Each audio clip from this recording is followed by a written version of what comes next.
Lockwood from Lockwood College Prep, and with me is our head tutor, Marissa Unenberg. Hello, Marissa. Hello, everybody. Greetings from not so snowy North Shore of Long Island, and similar conditions down there on the South Shore. Yes. All right. Well, we survived to fight another day. So we have a good, short, but informative program tonight. We're going to be talking about the latest updates and pending changes in the fabulous, wonderful world of standardized testing. Got some upcoming changes to talk about for the ACT. So I'm going to be asking Marissa about some suggestions and tips that she has for people who are taking either the SAT or the ACT in the near future. We had almost 70 people registered tonight. I see a bunch of people coming on. So if you guys could just say hi in the chat and let us know where you are dialing in from, that'll let us know that you can actually hear us and you're not being snowed out or facing some other weather condition. So and also throughout, we will be I will be gathering the questions that you have and lobbing them at Marissa, poor defenseless Marissa. But I don't think there's anything that you haven't heard before. That's my prediction. You can take that as a challenge, though. Hopefully, here's something new. I'm looking forward to it. Yeah, Marissa wants the challenge, and we had approximately, let me see here, 7 pre-submitted questions, including a couple of funny ones, Okay. and so those will get priority. But in the meantime, yeah. So Laura's here from Beverly, Eva is here. Parts unknown. Julie from Fair Lawn, New Jersey. Yeah, if everyone else could just say hi in the chat to let us know that you can actually hear and see. That's better than just Marissa and I talking to each other, which is not bad. But this webinar is really not for us. It's for you guys. So all right. So Marissa. We've got so we've got a bunch of classes that are running pretty much all the time. You've got an SAT prep class that just started. You've got ACT. SAT starts on Tuesday. Okay, other way around. Okay. Yeah. And you've already just started the ACT. Something that's coming up a lot in my meetings as a college advisor with my clients is the pending changes to the ACT. So if you could, first of all, just give us a little overview of what those are and when they happen. But I think equally, if not more important, is, what does that mean for people who are thinking about picking one SAT versus ACT? How do they go about doing that? What's your recommendation, et cetera? So you have the floor. I will man the chat. Any questions that come in, I will throw them at you. So this is the first major ACT change that we've really seen, and they've decided to roll it out in a rather peculiar way. So for the next few months, so the February test is the next ACT. That's going to be the old version of the ACT, no matter how you sign up. Beginning in April, you can take either the old version of the ACT on paper or the new one digitally.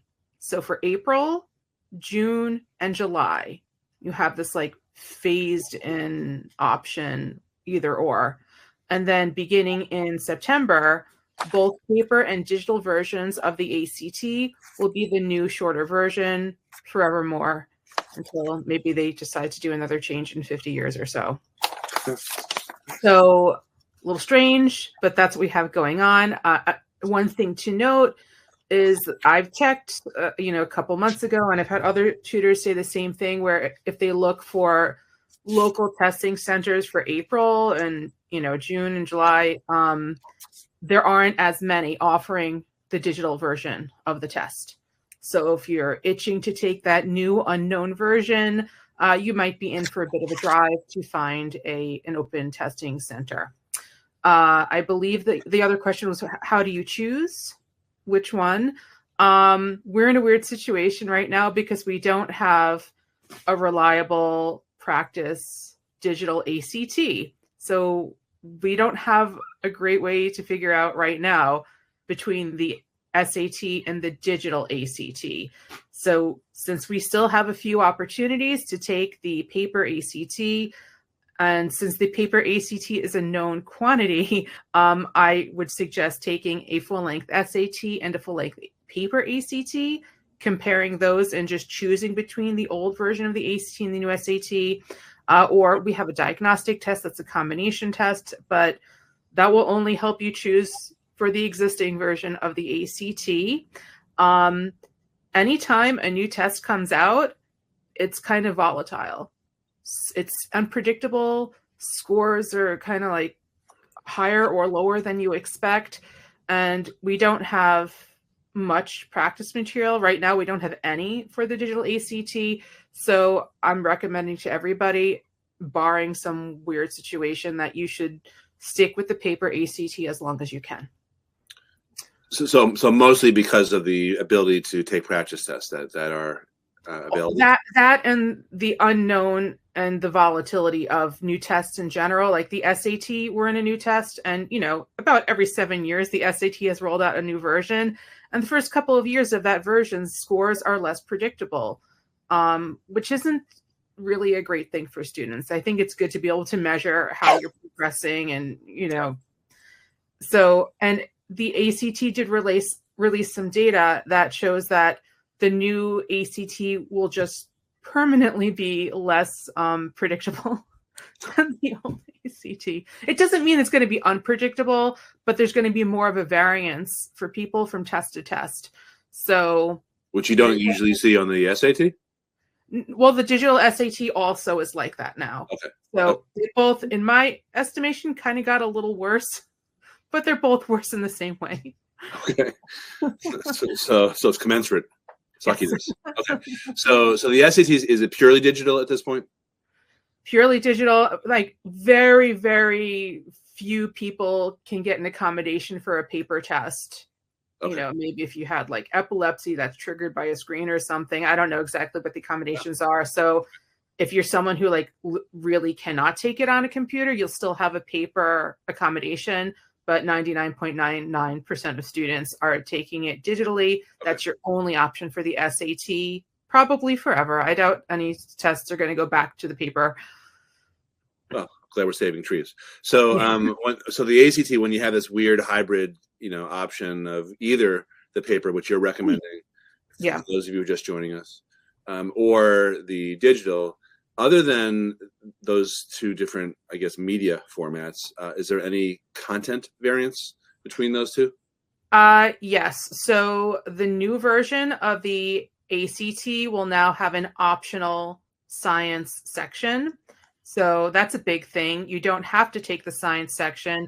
And even if you do, it won't be included in your composite score. So someone whose score is really low in science compared to their other sections, that might be someone that I recommend, well, you should take the digital test, maybe just to boot that science score out of your composite and bring your composite up a little bit.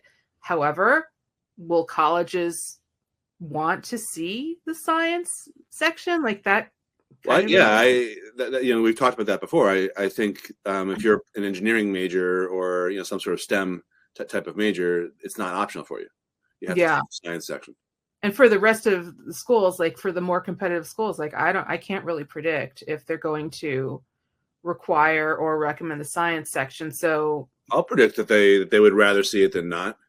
Yeah. We're still in a weird land of test optional in general for both the SAT and the ACT, but not so slowly. This past year, we've seen most of the competitive Ivy and Ivy adjacent colleges come out saying either that we're going to get rid of the test optional choice altogether, or reinforcing that they'd rather see scores than not, for a variety of reasons, mostly because they tend to be more accurate predictors of how well a student's going to do in college compared to GPA, which is pretty inflated at most colleges, most high schools across the country. More predictive, not perfectly predictive. I did recently have a parent say like she thinks that schools won't care about the science because the SAT doesn't have a science section. But as we've discussed in the past, the SAT has a lot of science type questions sprinkled throughout. So I don't know. I feel like it could go either way. I don't know. We'll see. Yeah, it could go either way, but if I were betting, I'd say, if you're applying to a competitive school, you need to submit the science section. Yeah. I would just say as a rule, and particularly if you're gunning for a STEM type of major. Yeah, that for sure. Yeah. Okay. So in terms of the practice materials, you sort of touched on this, but how can someone prepare? Let's say they, for some reason, they know that they really want to take the digital ACT. Like, how can they prepare for it? So the ACT did release like some kind of a practice test that I just tried to look at earlier today and it wouldn't load. But I haven't had a chance to look at it. But I've also heard that it doesn't give you a score. Is loading important for practice tests? I think so. But it also doesn't give you a score. And I also don't know how accurate it really will be compared to the digital test.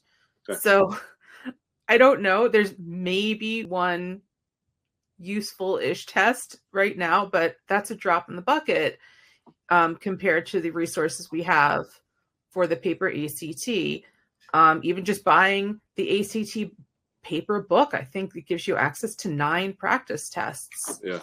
I mean, how do you compete with that? So that's a big thing to consider. Now, the ACT does say that the digital test will be very similar in content to the old version, but the SAT also said that and then made a really dramatic change for at least the reading and writing portion. So I don't know. Yeah. Well, that's comforting. So, yeah. So we're in this sort of, weird, neither light nor dark, somewhere in between type of situation here. So as of, I guess, January 19th, you're recommending stay away from the digital version of the ACT, at least till they've released more and higher quality practice materials. Is that? Yeah, and I doubt my advice will change. I think I will very likely just suggest that everybody stick with that paper ACT as long as they can. Yeah. And then reassess once they release some practice tests. But again, we don't even know how accurate they will be. Like, we had those first 3 digital SATs that they gave us for like a year or 2. Yeah. And it turns out that they're not accurate at all at predicting your actual SAT score. Right. So which is remarkable because the people, making these tests, they're not dummies and they're not rookies or inexperienced. No, yeah. I think it just takes a lot of data. So I think they have to release these tests and students have to take them and they have to kind of see how it goes and sort of adjust how they score it with time. And I think it probably takes a couple of years for them to really perfect the scoring, because there's a lot of misunderstandings about how the SAT is scored. Like, a lot of us say curve, but they're not actually, most of them are not actually curved. They figure out how they're going to score it before you ever take the test. It's even weirder now because equating. It's equating. Yeah. The way the SAT is now scored is even weirder. Like, different questions are worth different numbers of points, and they won't even tell us how that works. Yeah. So that's a whole other topic. I know that keeps coming up, and it's still like a black box, right? But it will always be a black box. They're never going to tell us how that's being scored. And the ACT has said they will not score it that way. Okay. It's not an adaptive test, and every question will carry equal weight within its own section. Okay. So if anyone has questions about that, if we have time, we can talk about that stuff, but it's more academic, and I don't think there's any real strategy there. Other than you want to get the hard questions first. That means you're going to do better, I guess. And I don't know if that's really a strategy though. You want to do well in the test. That's more of a goal. You want to get definitely the easy questions right, because you'll lose more points for getting easy questions wrong on the ACT, from what I can tell. Oh, okay, good. Okay, so so for people who are putting aside the digital versus paper thing for the ACT, let's leave that topic now. So for someone who is deciding which test is best for them, you mentioned a diagnostic, you mentioned taking one full-length paper version of the ACT and one full-length digital. Mm-hmm. Just generally speaking, what types of students tend to do better on the ACT and which students tend to do better on the SAT, understanding that a lot of people do about the same on each. Right. So as a pure generalization, Students who are better at reading tend to do better on the ACT. Same with students who get extra time accommodations. Maybe not a fair thing, but they tend to do better on the ACT. And on the SAT, students who are more mathematically inclined tend to do better. Which makes sense when you consider the SAT is practically 50% math. Yes, whereas the ACT, well, 25 or 33, depending on which version of the test you end up taking. But less than 50. Yes. Yeah. Yes. Okay, so back to the accommodations comment that you made. What in terms of what you hear third hand or second hand, any hand, what do you hear in terms of which test is easier, if one is easier, to get accommodations for? I think the ACT is a little easier right now, just from anecdotal evidence. But I think they're both pretty easy right now. I think there was that backlash with the college admission scandal where they just started cracking down, and then there's COVID, there's test optional, and then something dramatically changed along the way. Yeah. And like they're being very, very open. And I think I heard that the ACT, the head of their accommodations, like director or whatever, is like an ADA attorney. So like I think they're just making sure like they're not violating the ADA. So they're, it doesn't mean that they're not going to reject anybody, but I think if you can, substantiate your claim and that you get accommodations, especially if you get those accommodations in school, although that's not necessary. I have not had anybody. Yeah. I haven't had anyone get rejected if they were applying for the same that they get in school, but if they're applying for more then those typically get rejected unless you make like a really good case, I would imagine. Okay, that's good advice.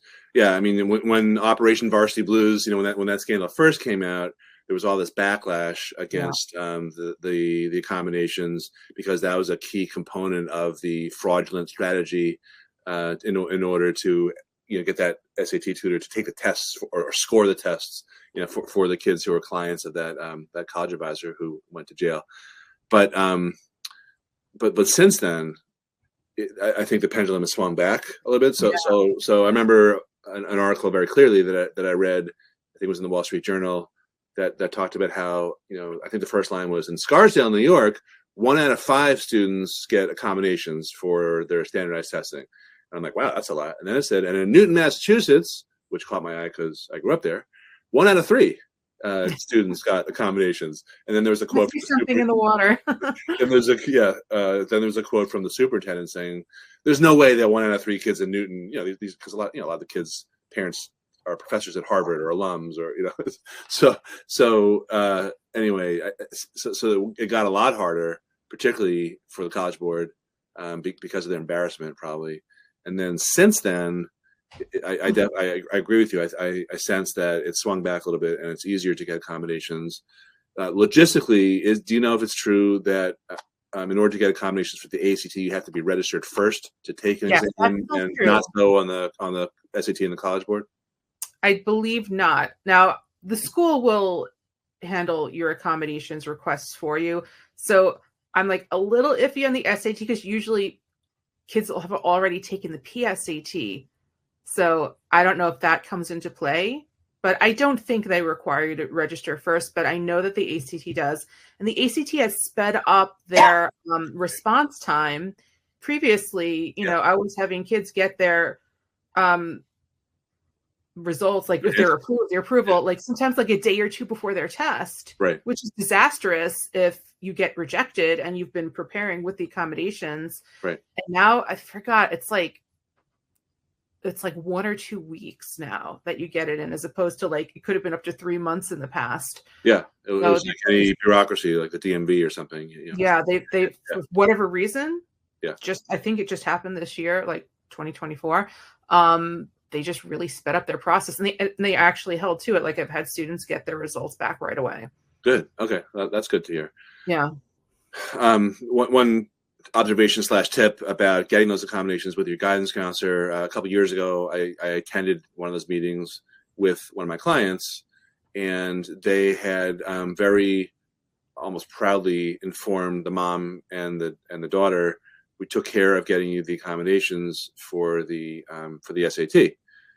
And then there was a brief discussion, and then I said, I think it was the only comment I made in the whole meeting. I said, well, she may end up taking the ACT. Can you guys help with that?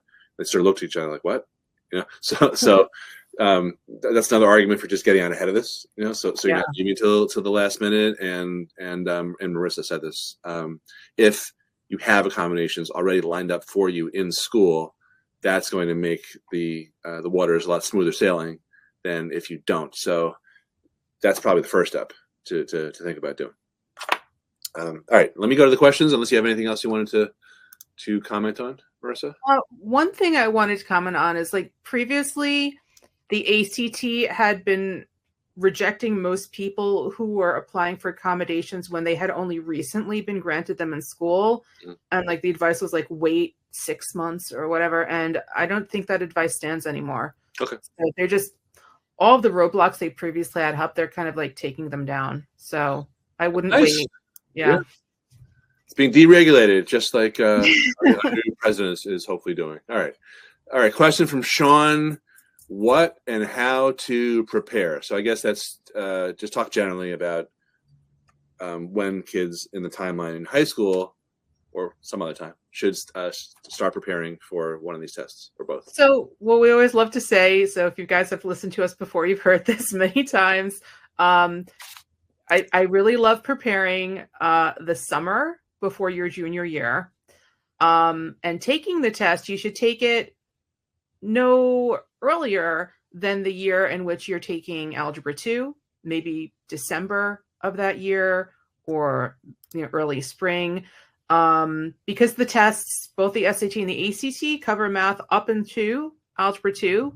The ACT is a little wacky. Sometimes they throw in a pre-calc question or two, but I wouldn't wait for pre-calc just for those couple of questions. Mm-hmm. So there's a balancing act between like making sure you've got enough Algebra 2 under your belt, and then starting early enough that you get lots of experience with the test. You don't feel the pressure of deadlines coming up, and leaving ample room for retakes in case you want to get your score higher or you get sick. I just had a student tell me that she took the SAT, but she was sick when she took it. The results are always the same in that situation. They're always lower than they should be. So, don't even take it if you're sick. Just take the next one. If you've already taken Algebra 2, or your students already taken Algebra 2, I would take the test sooner rather than later, while that math is still fresh in your head, because it leaves your head really, really quickly once you stop doing that practice in school.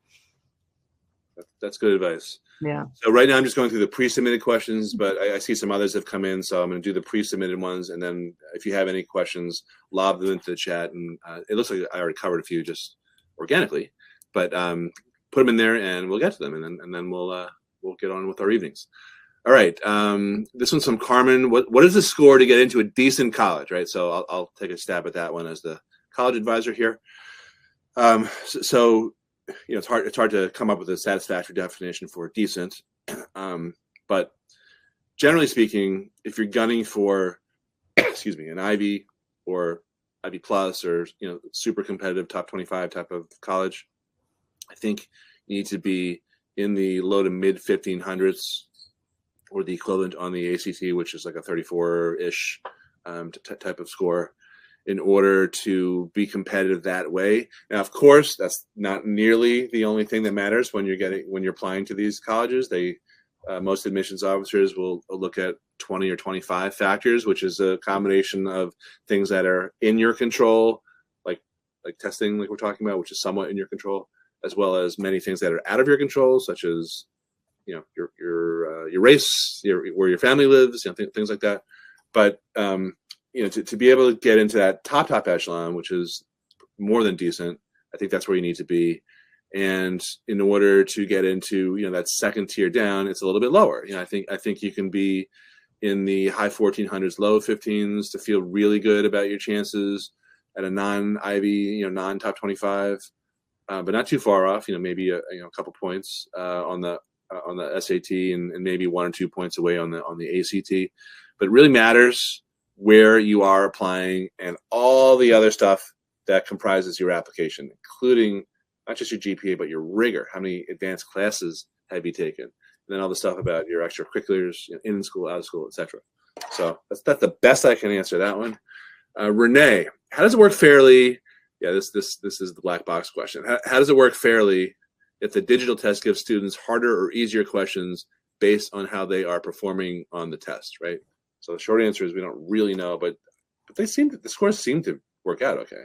Yeah, I feel like there's a lot of misconception about how that works, because if you get, there's only two basic, okay, it's a little strange, but the first half of, say, reading, everyone gets the same level of questions. This is the SAT. The SAT, yeah. So depending on how you do on that first half of that section, you get one of two versions of the second part. You can get a hard version, you get an easy version. So a lot of people think, well, if you get the easy version, you're going to get more questions right, and therefore your score will be higher. But that's not how it works. If you get knocked into that easier version, then your score for that section caps out at approximately 600. If you do really, really well in the second half, but do badly enough in the first half to bump you into that, and you probably won't even get 600, will probably something 500s or lower. So you do want to get into the harder second half, the second module, and I would not say it's unfair. It's just weird and kind of hard to predict, but you're not getting an edge by getting knocked into that easier section. Good. Okay, yeah, that's what I've heard also. Julie had a funny question about starting in utero, so I'll just skip over that. Brene, and I think I'm pronouncing that correctly because we spoke a couple weeks ago. I had some questions about that.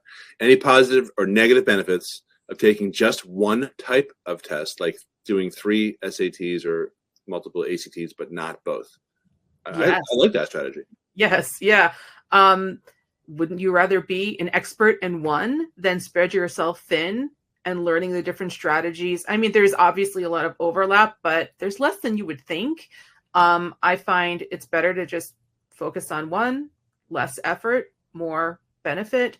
Occasionally, colleges don't care either. I mean, the colleges don't take either. Yeah, they don't care. And I've had students where like they focus on one, they kind of hit their max score, and they're like, "Let me try the other test." And they usually end up scoring the same or a little less. I can't think of anyone who like switched and then did better unless there was some kind of strange circumstance surrounding it. So I say, find the test that you're stronger at, that you prefer, and stick with that test. Okay. Which is a good answer to Soraya's question, which exam is more important, ACT or SAT?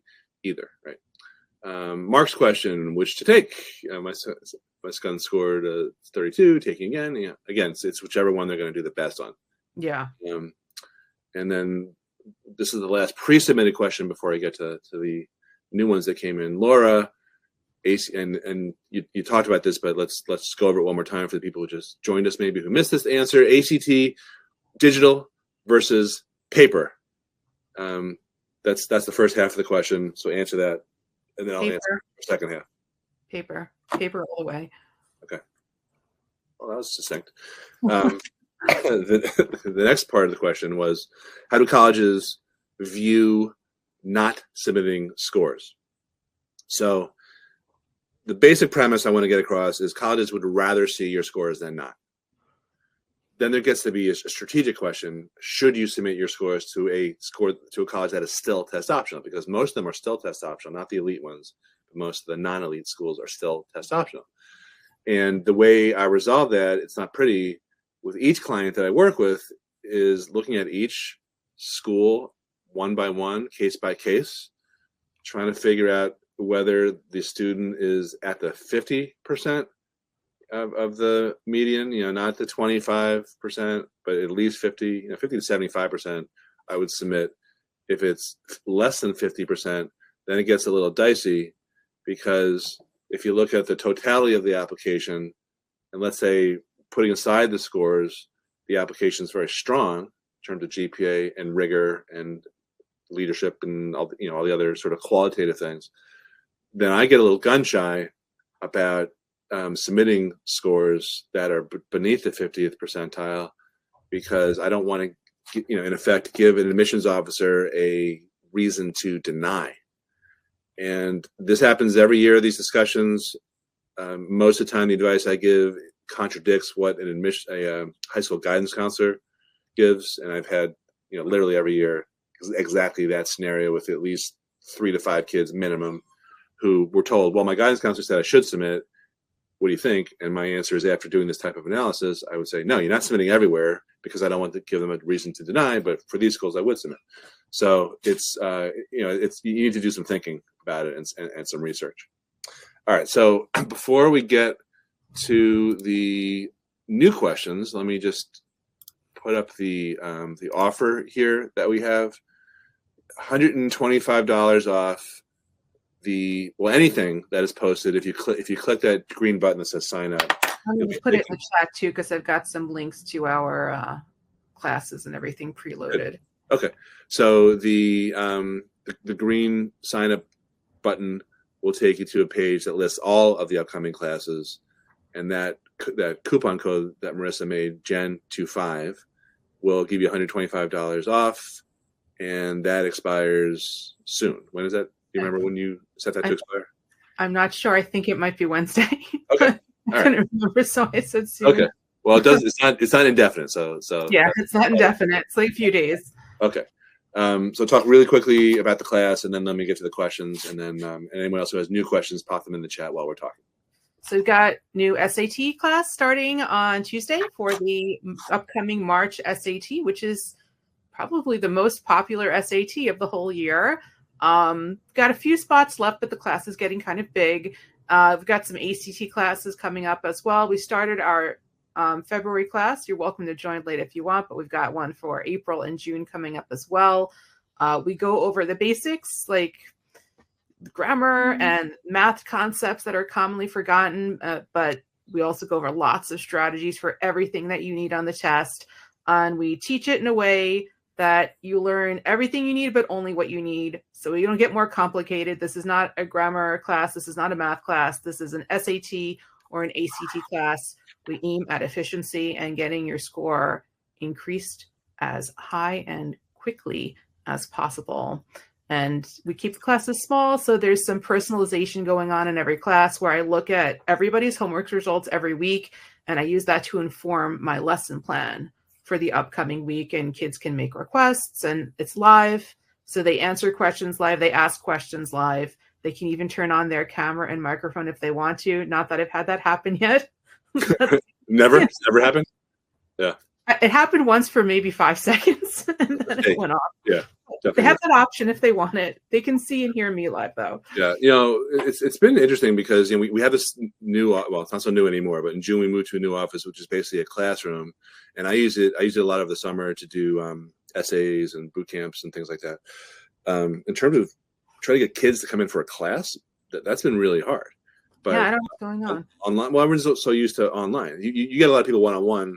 For one-on-one, yeah, and there's always that like one student and parent they're dying for the in-person class. Yeah, and but then just one person. Yeah. So if anyone wants in person, they've got some friends who want one. Let me know. Yeah, right. I'm open to it, but right now we've been primarily doing online classes, and yeah, I mean it's more convenient for you. It's more convenient for everybody, but we sort of gave up. But that is an option. If we can get enough people together. Yeah, I mean, in terms two other comments. So in terms of the fact that we call them classes, they're really small group tutoring sessions. When Marissa says the class is getting kind of big, it's because we're getting close to like 8 or something. Yeah. So if there's too many, usually what we do is open up another class if we need to do that. So they're always going to be small group tutoring sessions. And the other thing I want to say, which I think you set me straight about this a couple of years ago when we were talking about other kids who prep for the SAT or the ACT with high school teachers who teach the stuff on the side.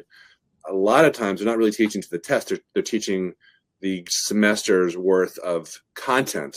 Yeah. So there's a lot of stuff on there that doesn't do you any good to prepare for the SAT or the ACT because it's just never on there. Whereas Marissa's approach is, enough content that you need to be able to understand the concepts on the test, but it's much more of a strategy type of orientation. So when she talks about grammar, which is hard, by the way, because no one knows grammar anymore. Sometimes that's an area where you can pick up a bunch of points really easily and really crush your test. So, but there's also some math concepts where, like, I can tell you when you don't need to know that concept, and there's an easier way to solve it. Like, you don't need to memorize ellipse formulas for 99% of the ellipse questions on the ACT. There's another way to do it. So we try to be as painless as possible, especially the ACT and the SAT math. Like, people are running out of time on those sections. So if we can get the answer faster, that's more valuable than doing it the quote unquote correct way.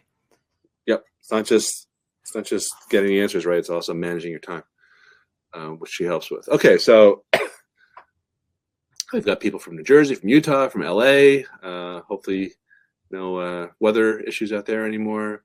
Julie wants to know, are they still offering the math subject SAT? Yes. No. The subject test? They're all gone forever. All the subject tests? COVID killed them. All the subject tests. They're all gone. I'm sorry. I'm thinking about the AP. Yeah, you're right.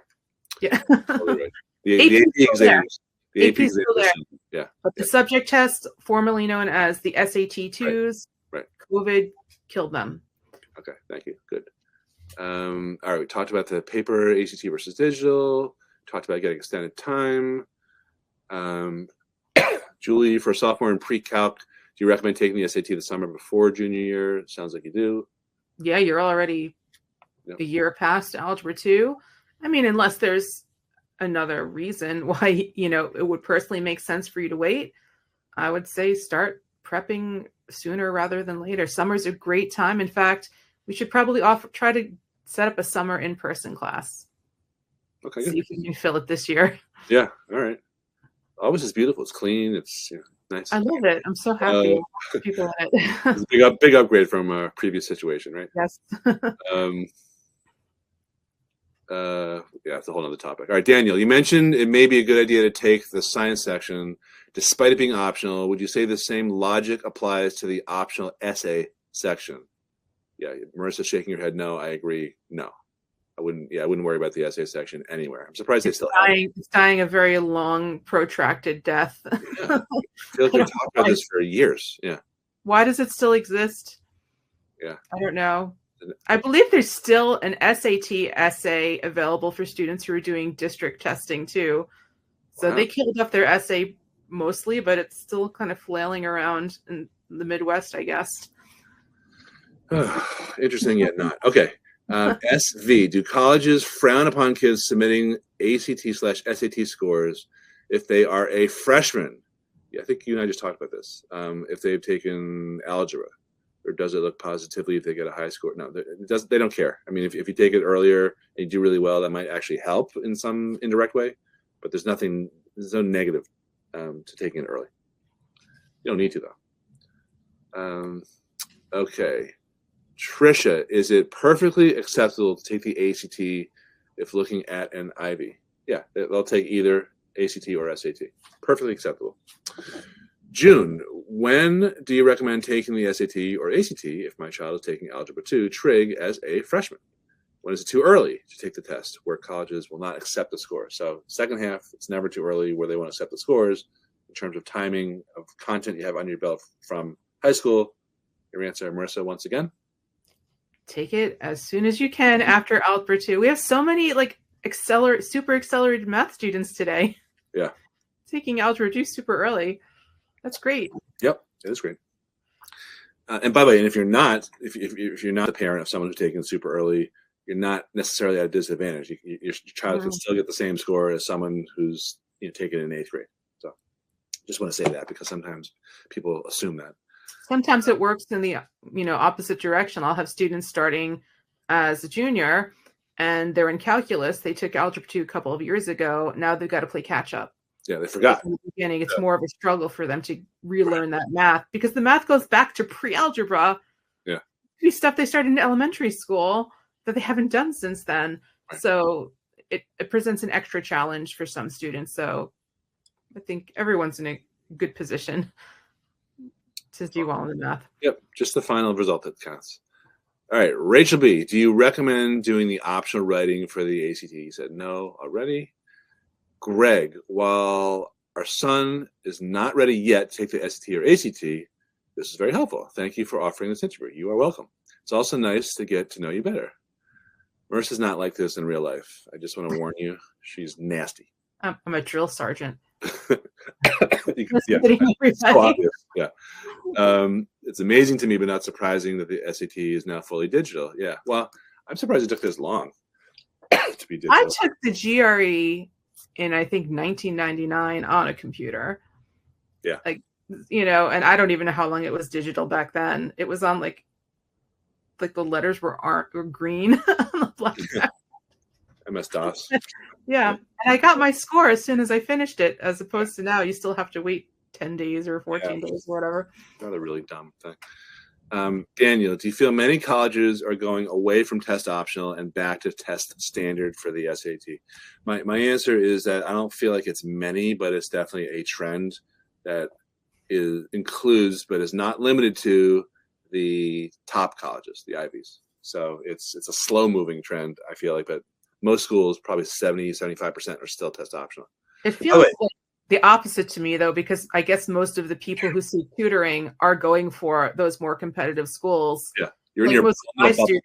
Yeah, right. Are not with test optional schools. Sure, but overall, most colleges are still test optional. But one thing I just want to make abundantly clear, at the risk of saying the same type of thing ad nauseum, there's a difference between applying test optional and getting in test optional. Just because you don't submit your scores doesn't automatically mean you're giving yourself a better chance of getting in somewhere, because there's 20 to 25 factors in totality that get considered. So just had to say that. All right, Julie, how does this change the landscape for students who aren't getting accommodations, since so many kids now seem to be getting them? I don't know if anything's really going to change in terms of some sort of perceived advantage in getting accommodations or not. It's always possible that some of these accommodations are bogus, but at the risk of sounding naive, I feel like most of the ones that I see, probably all the ones that I see or hear about, are legit. I think with the new versions of the test, accommodations are less of an advantage. Like we've seen with the SAT, it's the extra time isn't doing much, because the questions are it's just that the questions are difficult. Okay. Whether you answer them in 1 minute or 5 minutes, it's either you know the material or you don't. The ACT could very likely be going in that same direction, where the accommodations are only going to benefit those who actually need them for legitimate reasons, and won't be a bonus for someone who's just trying to game the system and paying extra money to get a false diagnosis. Yeah, that's a service we don't offer. Incidentally, felt the need to point that out. Daniel, can you give me a rundown of the elite colleges that are not SAT optional? It's I can't do it off the top of my head, but it's almost every Ivy. It might actually be every Ivy at this point, or soon to be almost every Ivy. You can just search it on Google and you'll come up with a pretty decent list. I would think, but it's literally almost every elite school now wants, like MIT also now wants the scores. All right, last call for questions. I see a few snuck in here. Laura was a nice comment. Thank you both. Enjoyed the talk. Daniel, is there any possible situation where colleges can access the scores that you choose not to submit?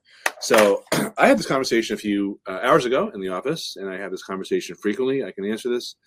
So here's the deal. When you elect score choice, which is what the College Board calls it, when you're selecting they actually help you figure out, so there's no mistakes, which is the highest score of each section. So if you took the SAT 3 times, for example, and your highest math was on session 1 and your highest English was on session 3, those are the two that are pre-selected, and that's what goes to the colleges. Now, in the event that there's some sort of hack by a Russian spy or a Chinese spy or something that lets the colleges see, it's not really that big a deal, even for colleges that do not allow score choice, or the equivalent for the ACT. And those colleges are few and far between, but I think Georgetown is a school that wants to see every score. I think MIT may want also to see every score. What they're really looking for is some sort of wacky anomaly, like a red flag. Like if you're taking the ACT and you got, 3 24s and then a 35, that would raise suspicion.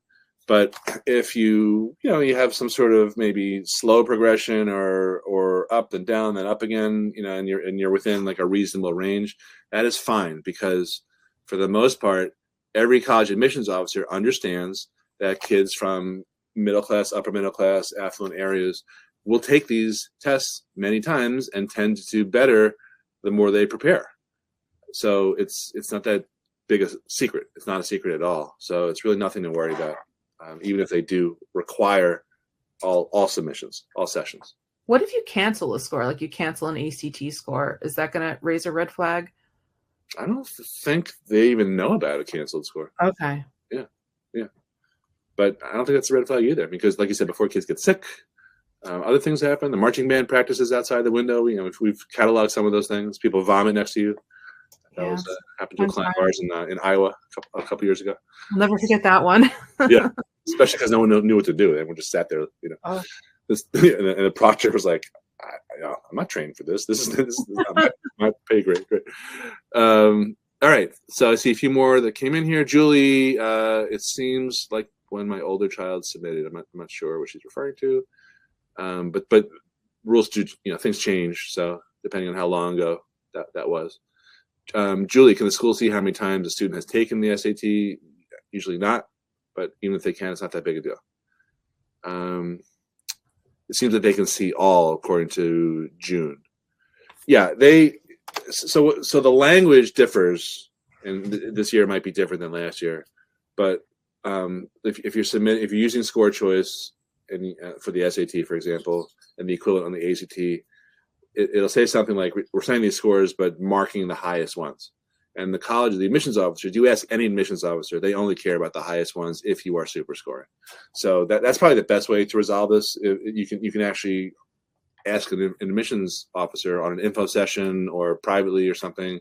You should be reaching out to them.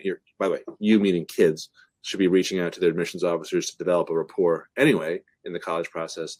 That's a perfectly inbounds question to ask, and that is, I guarantee you, that's what the answer is going to be. If they allow super scoring, they only care about the highest scores, and they won't either they won't see the other scores, or they'll just ignore them. So don't worry about it. Promise. Okay, that is it. That was last call. Marissa, you can have the last word. Any bits of calming, Zen-like wit and wisdom? You have the floor. Stay calm and start early. Yes. Start before you're ready to start. Because in this process, I see it all the time with essay writing and applications and whatever. It becomes like you're in some kind of super accelerator of time and space. You're going to run out. Yeah, you're going to run out of time. So the sooner you start, even if your kid, quote unquote, is too busy, everyone's busy. We're not ready. Not ready mentally. Everyone's not ready mentally. A lot of kids aren't. So yeah, start early. That was good. Okay. Thanks for joining us. Appreciate you taking the time, and have a great night. Bye-bye. Bye, everybody. Bye-bye.